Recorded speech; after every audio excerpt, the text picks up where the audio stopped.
¿Qué es la participación electoral? ¿Qué significa la participación electoral? La participación es una de las formas fundamentales hoy dentro de la democracia representativa de participación en la toma de las decisiones políticas, ¿no? Mediante procesos electorales, que son de diferentes tipos. Siempre estamos pensando en el voto, pero no únicamente es el momento del voto a representantes. Tenemos otras formas que también participamos como ciudadanos de manera electoral y tomamos otro tipo de decisiones. Vamos a, ¿quién puede participar? En el caso mexicano, y esto es importante, tenemos que ser ciudadanos y la ciudadanía, mayores de 18 años, es la condición, pero la ciudadanía está fundada en que seamos nacionales, mexicanos por nacimiento, es decir, nacer aquí o nacer de padres mexicanos, madre, padre mexicano, o por naturalización. Aquí hay un problema, ya empezamos a tener un problema acá serio, y es un problema que no solo es de México, sino de muchos espacios y lugares, que es, y más es un problema de la actualidad, donde miles y miles de personas que se viven en este mundo global de manera como migrantes, no tienen formas de tomar decisiones políticas en los lugares donde están. Pensemos en los miles y millones de mexicanos que no están legalizados en Estados Unidos. Sí pueden participar electoralmente en México, pero no pueden participar allá cuando viven allá hace 10, 20, 15, 30 años. Y no han podido ser legalizados nunca, aunque nadie es ilegal en ningún país, pero sabemos cuáles son las políticas de fronterizas, de estados nacionales, territoriales, que se fundaron a partir del siglo XIX o se fueron fundando, y que cada vez hoy es el mayor nivel de exclusión de participación política en los espacios territoriales globales del mundo hoy. Eso es una primera crítica. Pero bueno, volvamos a los procesos electorales. ¿Qué cosa, cómo se participa en estos procesos electorales? Bueno, al final esto es parte de los llamados derechos políticos. ¿Cuáles son los derechos políticos? Siempre se habla de los derechos humanos y se dice en general y se dice que son generacionales. No son generacionales, realmente han sido construcciones y reivindicaciones históricas y de luchas sociales durante mucho tiempo, y realmente lo que tienen es una división un poco didáctica, ¿no? Civiles vinculados a la vida, a las libertades, políticos vinculados a la participación política, al acceso a la información, sociales vinculados a derechos económicos como los laborales o culturales, ambientales, o a bienes fundamentales como el agua, la salud, la educación, la alimentación, la vivienda, porque además todos no tienen jerarquía, son interdependientes, indivisibles, indisponibles, universales para todas y todas las personas. Entonces, los derechos políticos son universales, pero tienen esta limitación también, como que ya les comentaba, con el tema de las personas que si no tienen esa condición de ciudadanía no pueden participar.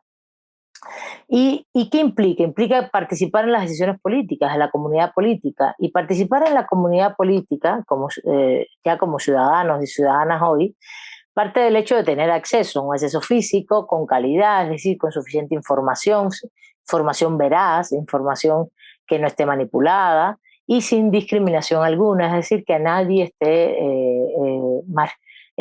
minusvalorado y preterido un proceso de participación.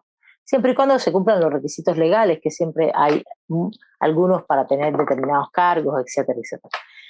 Y bueno, el fundamental, que es tener 18 años, esa mayoría de edad. Implica derechos y deberes participar políticamente, no solamente derechos. En México no es obligatorio ejercer la participación política, por ejemplo, el voto, pero no tienes una sanción. Es un deber ciudadano, pero no implica una sanción. Hay países que sí tienen sanciones con respecto a esto. ¿Y cuáles son estos derechos? Bueno, votar y ser votado. El voto es un voto libre, directo, secreto, único, que quiere decir es que no debe ser coaccionado, que no nos deben obligar a votar por otra persona.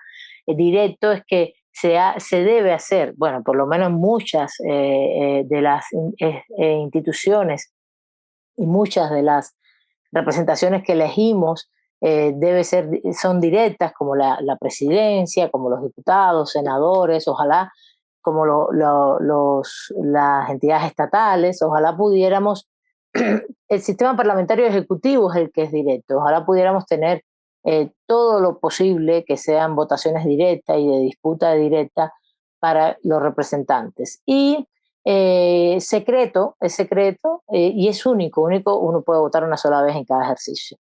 También uno tiene derecho a ser votado, uno tiene con determinadas características, y uno tiene derecho a ejercer esos cargos públicos si es votado y a participar en todo tipo de organización electoral.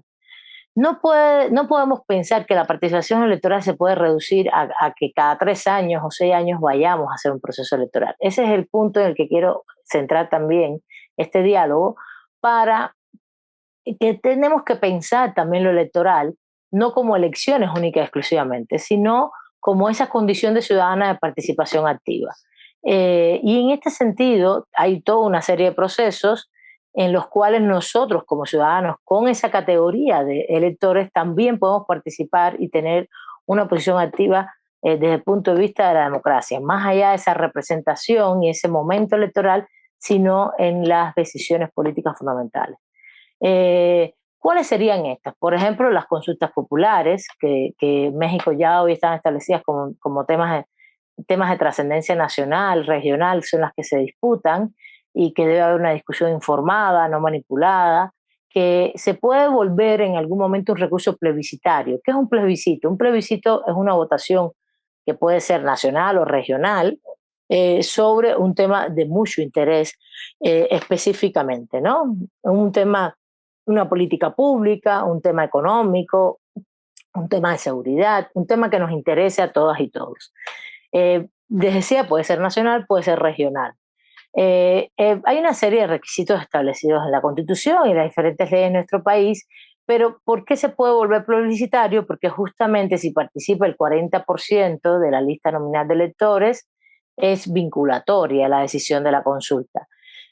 Esto implica unos 38 millones de mexicanos aproximadamente, lo cual es un ejercicio muy amplio y de mucho rigor, lo que hace que esa consulta tenga límites. Y límites me refiero porque justamente, y aquí voy a otros procesos, porque si tuviéramos regulado, por ejemplo, el referéndum, el plebiscito, como procesos específicos diferentes, que podrían ser convocados por determinadas vías, tendríamos muchos más mecanismos de democracia directa que usar como un proceso de participación electoral y de las decisiones políticas.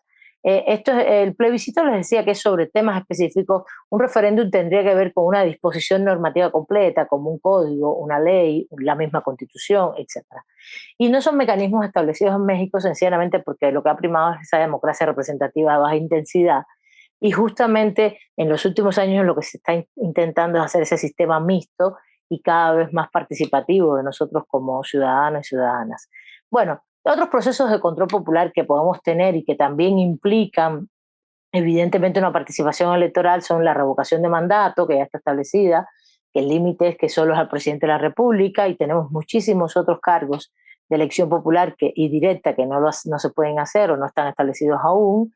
Esta propia rendición de cuentas, que al final quienes participan son esa ciudadanía electoral o deberían participar de esa ciudadanía electoral que elige al representante, y que debería ser, como ya he dicho en otros momentos, periódica, de escrutinio público, dialógica, que se puede interpelar a representantes. También el referéndum, como ya comenté, el plebiscito, podrían todos estos establecerse de maneras diferenciadas y que no están regulados específicamente estos dos últimos. Y evidentemente, para concluir, debemos ir más allá de ese momento único electoral. Sabemos cómo está establecido, debemos ser conscientes a la hora de participar en esas elecciones, también de qué tipo de representante elegimos, de que no haya momentos de corrupción, ni mucho menos en los procesos electorales, de que seamos conscientes de que ese voto es un derecho que tenemos y que repercute mucho en las decisiones y las formas de vida futura que tenemos como comunidad, y que justamente la participación electoral no se puede reducir a ese momento electoral, sino mucho más allá al control popular y a las toma de decisiones activas de la política nacional o regional.